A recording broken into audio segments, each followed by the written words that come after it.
এটা কুয়াকাটা, বাংলাদেশের দক্ষিণ প্রান্তে অবস্থিত একটি সমুদ্র সৈকত, যেটা দেশের ভিতরেই সবচেয়ে আলাদা পরিচিতি নিয়ে দাঁড়িয়ে আছে। কারণ এখান থেকেই সূর্যোদয় আর সূর্যাস্ত দুটোই দেখা যায়। এই ব্লগে আমরা কুয়াকাটাকে শুধু একটি ট্যুরিস্ট স্পট হিসেবে দেখাবো না, দেখব একটা উপকূলীয় এলাকার জীবন, সমুদ্রকেন্দ্রিক পরিবেশ আর এখানে এসে মানুষ কিভাবে সময় কাটায়। এই যাত্রায় থাকছে কুয়াকাটা সমুদ্র সৈকত, আশেপাশে চর এলাকা, স্থানীয় চলাফেরা আর কিছু জায়গা যেগুলো খুব বেশি প্রচারিত না হলেও কুয়াকাটার আসল অভিজ্ঞতার অংশ। অনেকে কুয়াকাটায় আসে শুধু সূর্যাস্ত দেখার জন্য, কিন্তু বাস্তবে এই জায়গার সৌন্দর্য আরও বেশি।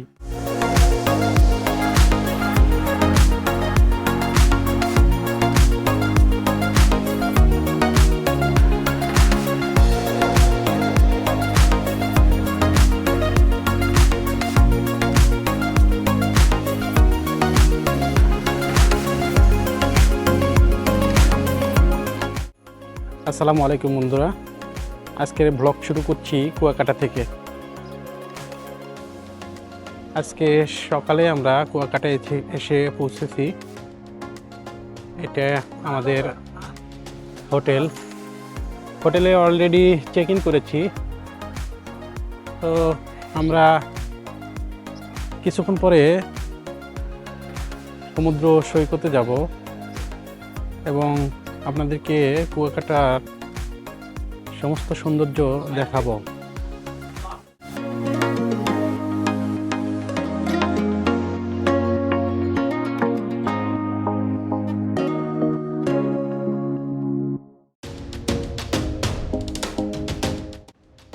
আমি এখন মূলত কুয়াকাটার মেন যে বিচ, সেই বিচের এক পাশে চলে এসেছি, মানে এক সাইডে আছি। এই যে এখানে কোনো লোকজন কেউ নাই, একেবারে পুরা বিচ ফাঁকা। ওই যে দূরে দেখা যাচ্ছে ওইটাই আসলে মেন বিচ, মানে মেন পয়েন্ট আর কি। সাধারণত কুয়াকাটায় লোকজন আসলে ওই জায়গাটায় আসলে লোকজনের বেশি ভিড় থাকে। আর এই যে আমি এখন যেখানে আছি, এখানে একেবারে বলা চলে জনশূন্য, কোনো লোকই নাই, একজন লোকও নাই। এটা অনেকটা সাইডে চলে এসেছি। কুয়াকাটার পানি আসলে একটু ঘোলাটে মনে হয় আমার কাছে। এর আগেও এসেছিলাম, তখনও কিছুটা ঘোলাটে মনে হয়েছিল। আজকেও অতটা ক্লিয়ার মনে হচ্ছে না, পানি অনেক ঘোলা আর ঢেউটাও অনেক শান্ত, অনেক জোরে ঢেউ পাচ্ছি না আর কি।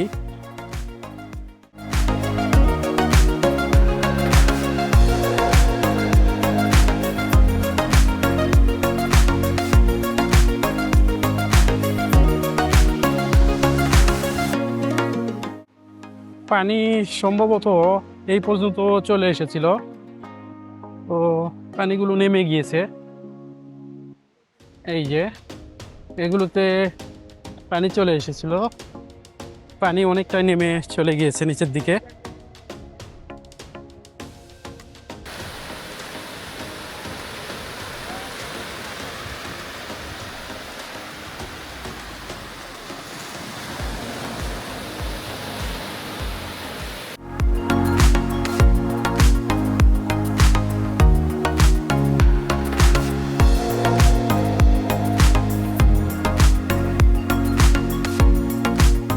কুয়াকাটার বিচে হাঁটলে দেখবেন ফটোগ্রাফাররা সাধারণত আপনাদের চারপাশে ঘুরে বেড়াচ্ছে ছবি তোলার জন্য। পছন্দ হলে ছবি তুলে নিতে পারেন। সাধারণত প্রতি ছবির জন্য 3 থেকে 5 টাকা নেয় তারা। সমুদ্র সৈকতে ঘোড়ায় চড়েও ঘুরতে পারেন। সাধারণত 100 থেকে 150 টাকার মধ্যে 5 থেকে 10 মিনিট ঘোড়ায় চড়ে ঘুরে বেড়াতে পারবেন। ছোট একটা রাইড হলেও সমুদ্রের পাশে অভিজ্ঞতাটা বেশ ভালো লাগে। সামনে যে পয়েন্টটা দেখতে পাচ্ছেন, এটাই কুয়াকাটার মেন বিচ পয়েন্ট। আপনারা কুয়াকাটা আসলে চেষ্টা করবেন বিচের সাথেই এই হোটেলগুলোতে থাকার জন্য। আশেপাশে যে হোটেলগুলো আছে, এই হোটেলে চেষ্টা করবেন থাকার জন্য। অনেক দূরে হোটেল আছে, কিন্তু আসলে ওই হোটেলগুলো থেকে মেন যে বিচ পয়েন্ট এটা অনেকটাই দূরে হয়ে যায়, যার কারণে চেষ্টা করবেন যে মেন বিচের খুব কাছাকাছি কোনো হোটেল বুক দেওয়ার জন্য।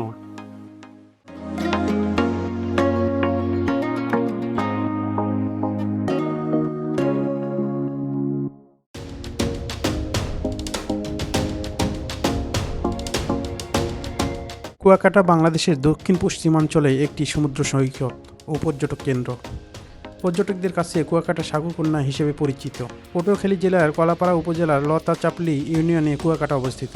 ঢাকা থেকে সড়ক পথে এর দূরত্ব 380 কিলোমিটার। কুয়াকাটা নামের পেছনে রয়েছে আরকানিদের এদেশে আগমনের সাথে জড়িত ইতিহাস। কুয়া শব্দটি এসেছে কূপ থেকে। ধারণা করা হয় 18 শতকে মুঘল শাসকদের দ্বারা বার্মা থেকে বিতাড়িত হয়ে আরকানিরা এই অঞ্চলে এসে বসবাস শুরু করে। তখন এখানে সুপ্রিয় জলের অভাব পূরণ করতে তারা প্রচুর কুয়ো বা কূপ খনন করেছিলেন। সেই থেকে এই অঞ্চলের নাম হয়ে যায় কুয়াকাটা।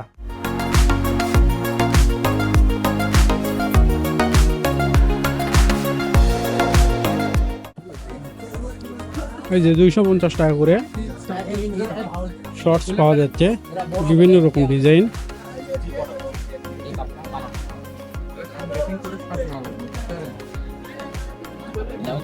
অনেক শর্টস।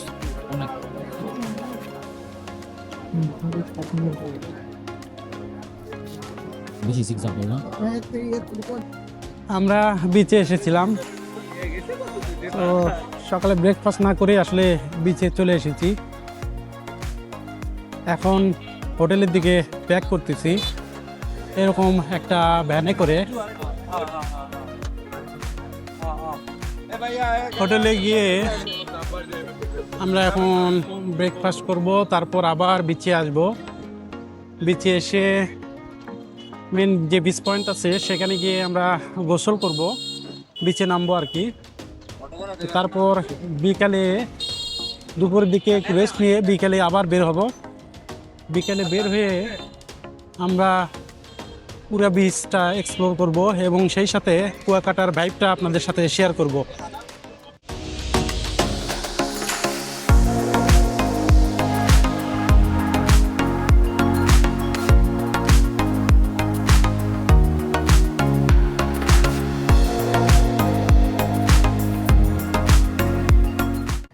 আমরা দুপুরে লাঞ্চ করার পরে একটু হোটেলের রুমে রেস্ট নিয়েছি।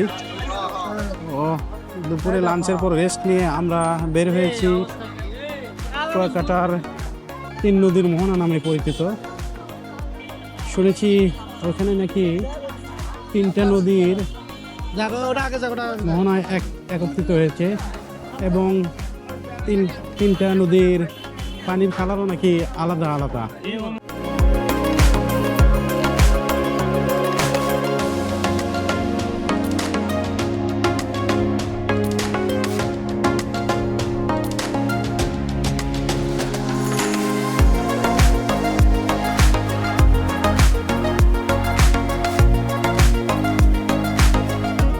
কুয়াকাটা আসলে লেবুর চরে এবং 3 নদীর মোহনায় ভ্যানে করে আর বাইকে করে যেতে পারবেন।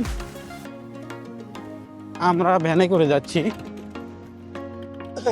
বাইকে করে যান আর ভ্যানে করে যান, ভাড়াটা আগে যাচাই করবেন, তারপরে যে কোনো একটা ফিক্স করবেন, বাইক হোক বা ভ্যান হোক।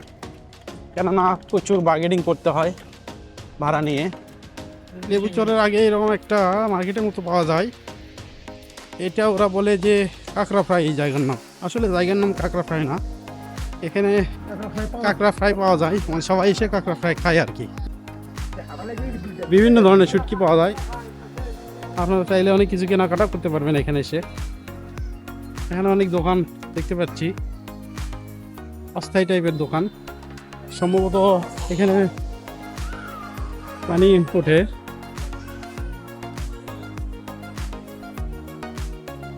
এই যে বড় বড় বিশাল বড় বড় শুটকি দেখেন, কত বড় বড় শুটকি।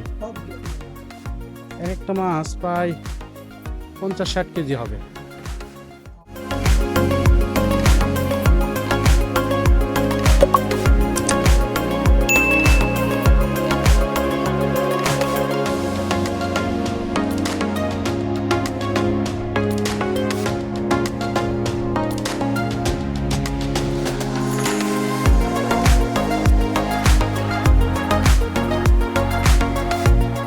এখানে ডাবের দাম বেশ কম, 50 থেকে 60 টাকার মধ্যে ডাব পাওয়া যায়। আর ডাবগুলো বেশ টাটকা, গরমে এটা সত্যিই কাজে দেয়। আরেকটা জিনিস চোখে পড়লো, এই এলাকায় অনেক জায়গায় শুটকি শুকাতে দেওয়া হয়েছে। ভিডিও করতে গিয়ে কাছাকাছি গেলে গন্ধটা বেশ তীব্র লাগে, কারণ শুটকি রোদে শুকানোর সময় এমন দুর্গন্ধ হওয়া স্বাভাবিক।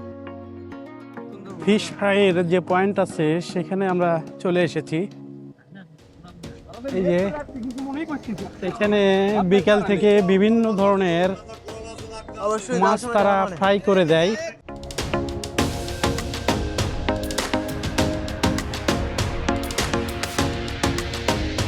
অনেক সুন্দর জায়গা, অনেক সুন্দর। এই যে কুয়াকাটা আসলে এই জায়গাটা মিস করা যাবে না। এটা মূলত লেবুর বন বা লেবুর চর নামে পরিচিত। লেবুর চর নাম, কিন্তু আসলে লেবুর গাছ দেখতে পাচ্ছি না। কেন যে লেবুর চর নামে পরিচিত এটা হলো বুঝতে পারছি না। এগুলো আসলে লেবুর গাছ না। এই যে এই পাশে বীজ, এই পাশে বীজ, বীজের এই পাশেই এই যে সুন্দর সুন্দর ছোট ছোট গাছ, যেটা দেখতে খুবই ভালো লাগছে।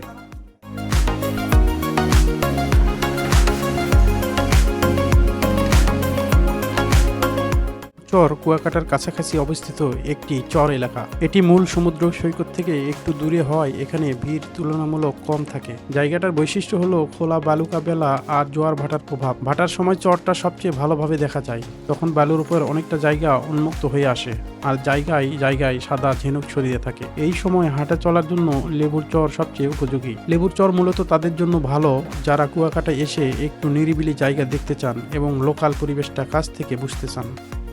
এই জায়গাটা আসলে অনেক ভালো লাগলো।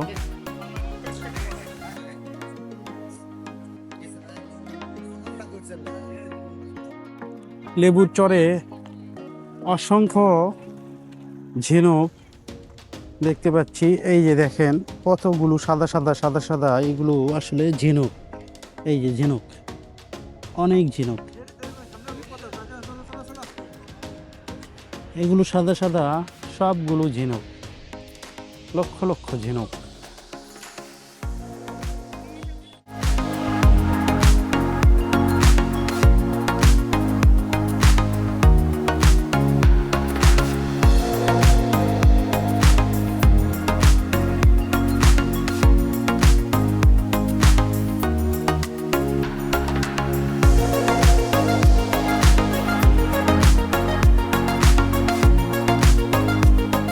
লেবুর চর থেকে একটু সামনে এগুলেই আরেকটা জায়গা পাওয়া যায়, যেখানে স্থানীয়রা কয়েকটা হ্যামক ঝুলিয়ে রেখেছে। চাইলে অল্প কিছু টাকার বিনিময়ে এই হ্যামকগুলোতে বসে বা শুয়ে বিকেলের নরম সময়টা কাটানো যায়। হ্যামকে শুয়ে আমরা বিকেলের সময়টা বেশ খানিকটা কাটিয়েছি। সারাদিন হাঁটাহাঁটি আর ঘোরাঘুরির পর এই ছোট বিরতিটা সত্যিই দরকার ছিল।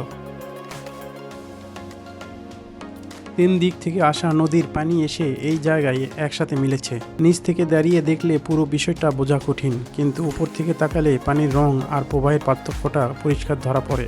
আসলে এই মোহনাটার আসল সৌন্দর্যটা ড্রোন ফুটেজ ছাড়া ঠিকভাবে দেখানো সম্ভব না। দুর্ভাগ্যবশত আজ ড্রোনটা সাথে আনা হয়নি। এখন সন্ধ্যা নেমে গেছে, তাই আমাদেরও ফেরার সময় হয়ে এসেছে। ফেরার পথে মাছ আর কাঁকড়া ফ্রাই খাওয়ার প্ল্যান ছিল। আগেও অনেক জায়গায় কাঁকড়া ফ্রাই খেয়েছি, কিন্তু এখানকারটা স্বাদের দিক থেকে বেশ ভালো লেগেছে। সারাদিন ঘোরাঘুরির পর এমন খাবার দিয়ে দিনটা শেষ করতে পারাটা ভালোই লাগে।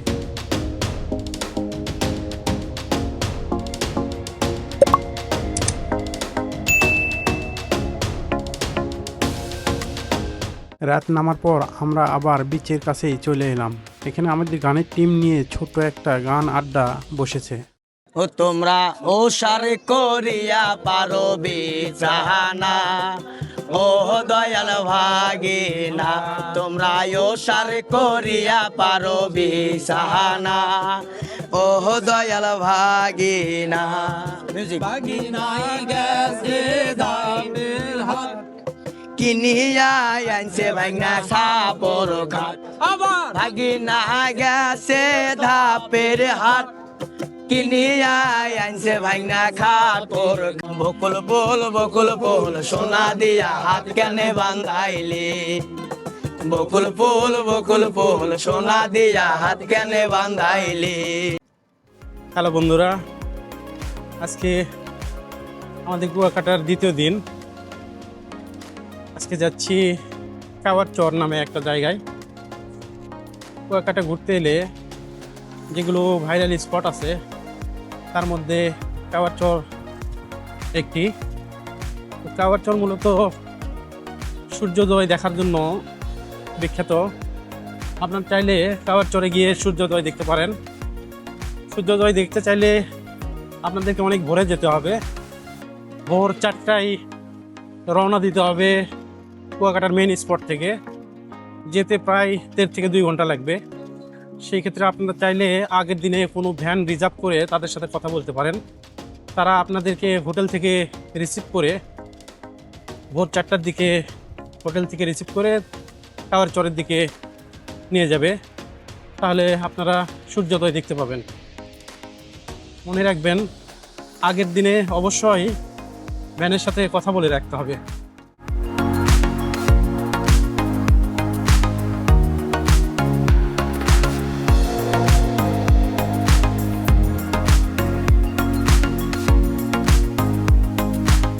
কাওয়ার চরে আসলে ঝাউবন আছে, সেই সাথে লাল কাঁকড়াও নাকি দেখা যায়।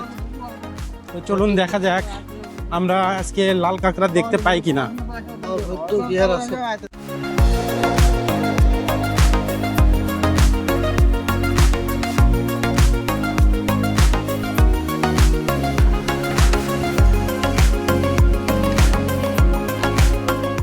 কুয়াকাটা থেকে কাওয়ার চর যাওয়ার পথে রাস্তাটা আমাকে সত্যি মুগ্ধ করেছে।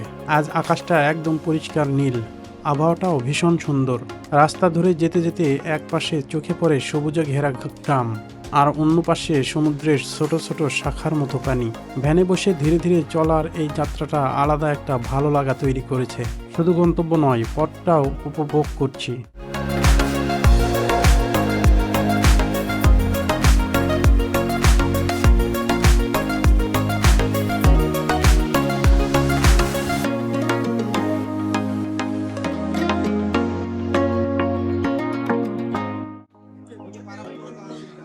এখান থেকেই মূলত সূর্যোদয় দেখা যায়। সূর্যোদয় দেখতে চাইলে অনেক ভোরে আসতে হবে।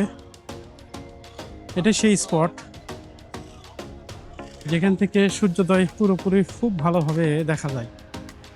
স্থানীয়রা এটার নাম কাওয়ার চর বলে। সুন্দর ঝাউবন আছে, এই যে এই পাশে ঝাউবন। এখানে বসার জায়গা আছে, অনেক দোকানপাট আছে। জায়গাটা আমার কাছে ভালোই লাগছে। সকালে আসলে খুব ভালোভাবে সূর্যোদয় দেখা যাবে বলে মনে হচ্ছে।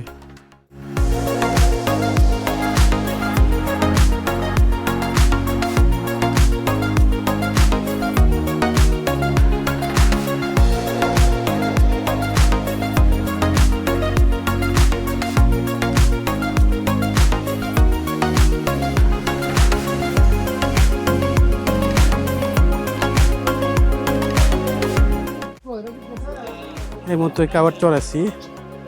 এখান থেকে বাইক ভাড়া করে নিয়ে আমরা মিনি সুইজারল্যান্ডে যাব। কুয়াকাটারই নাকি এখানে একটা মিনি সুইজারল্যান্ড নামে একটা জায়গা আছে, খুব সুন্দর একটা জায়গা। মূলত বাইক ভাড়া করে সেখানে যাওয়া যায়। প্রতিজন 150 টাকা করে তারা নেবে। এখান থেকে বাইক ভাড়া করে তারপর আমরা মিনি সুইজারল্যান্ড যাব। যে এরকম এখান থেকে বাইক ভাড়া করে আপনারা মিনি সুইজারল্যান্ড যেতে পারবেন। মিনি সুইজারল্যান্ড যাচ্ছি, মিনি সুইজারল্যান্ড। কাশ্মীরের মিনি সুইজারল্যান্ড কুয়াকাটাতেও আছে।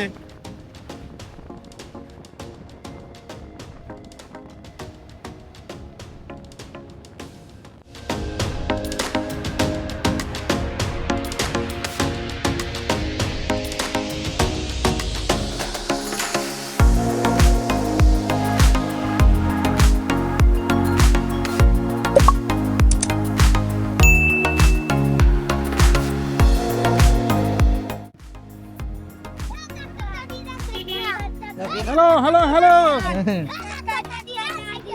গেলাচ্ছে নাকি আমার? না না না, 10 টাকা দিয়ে যান ভাই, 10 টাকা দিয়ে যান, 10 টাকা দিয়ে যান।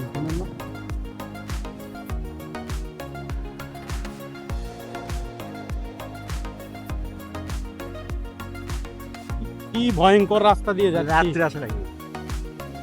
মনে হচ্ছে সুন্দরবনের অভিযানে যাচ্ছি। আফ্রিকার জন্য সিনিয়র টিভি দেখুন।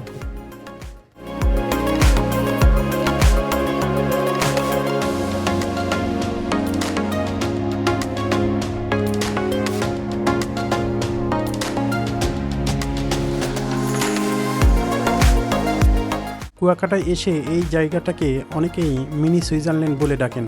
নামটা একটু আলাদা শোনালেও জায়গাটায় এসে দাঁড়ালে কেন এমন নাম সেটা বুঝতে সময় লাগে না। চারপাশে খোলা সবুজ মাঠ, মাঝে মধ্যে ছোট ছোট পানির ধারা, দূরে গাছপালা, সব মিলিয়ে জায়গাটার ভিজুয়ালটা কুয়াকাটার সাধারণ সৈকত এলাকার থেকে একদম আলাদা।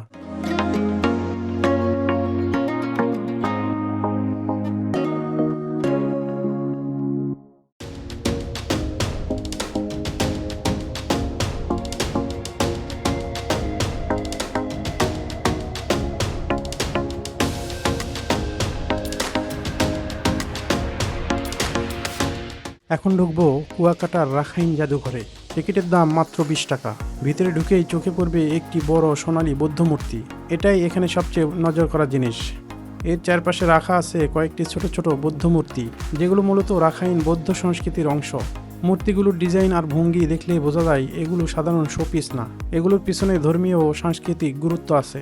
জাদুঘরের ভিতরে আরও কিছু পুরনো ব্যবহার্য জিনিস, পোশাক আর সাংস্কৃতিক নিদর্শন রাখা আছে, যেগুলো দিয়ে রাখাইনদের জীবনযাপন, বিশ্বাস আর ঐতিহ্যের একটা ছোট ধারণা পাওয়া যায়। খুব বেশি সময় লাগবে না ঘুরে দেখতে, কিন্তু কুয়াকাটায় এসে যদি শুধু সমুদ্র না দেখে এখানকার মানুষের ইতিহাসটাও জানতে চান, তাহলে এই জায়গাটা একবার ঢু মেরে দেখাই যায়।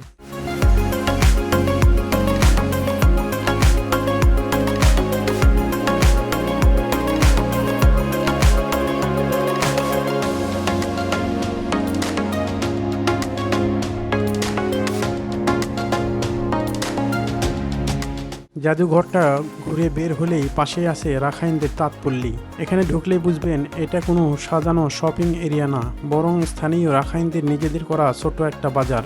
এই জায়গায় তাদের হাতে বানানো নানা রকম জিনিস পাবেন। হাতের তৈরি ঝুড়ি, শোপিস, গয়না, কাপড় আর ঘরের ব্যবহার্য জিনিস। প্রতিটা জিনিস দেখলেই বোঝা যায় এগুলো কারখানার না, নিজেদের সংস্কৃতি আর দৈনন্দিন জীবনের সঙ্গে জড়িত কাজ। ভালো লাগে এই জন্য যে এখানে কেনাকাটা করলে সরাসরি স্থানীয় মানুষের হাতেই টাকা যায়। দামও খুব বেশি না, আর দরদামটা একদম স্বাভাবিকভাবেই করা যায়।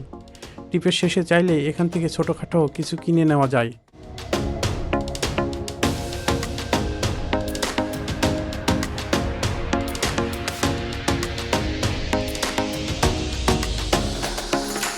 এই ছিল আজকের ব্লগ। আপনি যদি ফেসবুকে ভিডিওটি দেখে থাকেন তাহলে পেজটি ফলো করুন, আর যদি ইউটিউবে দেখে থাকেন তাহলে চ্যানেলটি সাবস্ক্রাইব করে পাশে থাকবেন। সামনে আরও নতুন জায়গা আর ভ্রমণের গল্প নিয়ে আবার দেখা হবে।